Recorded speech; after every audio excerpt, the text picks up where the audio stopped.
At tiwala ang Department of Trade and Industry na lalakas pa ang ekonomiya ng bansa.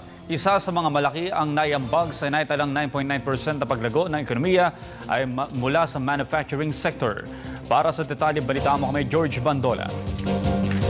Tiniyak ng Department of Trade and Industry na mapapanatili ng bansa ang mataas na manufacturing sector sa pagtatapos ng taong 2013. Sa pagtatapos ng unang kalahati ng taon, nakapagtala ang manufacturing sector ng 9.9% na paglago.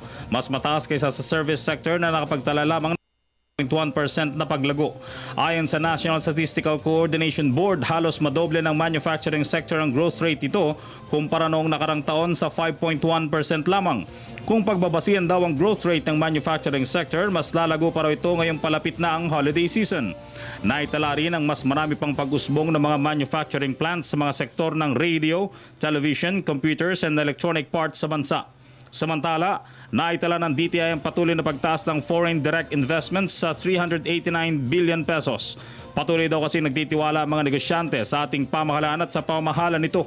Patuloy ding nagpapakita ng masiglang ekonomiya ang bansa at sa pananatiling 2.9% inflation rate. Ibig sabihin, habang pinapanatiling mataas ang ekonomiya ng bansa, pinapanatili rin ito ang mababang presyo ng mga bilihin para sa mga mahihirap. Para sa Telebisyon ng Bayan, George Bandola.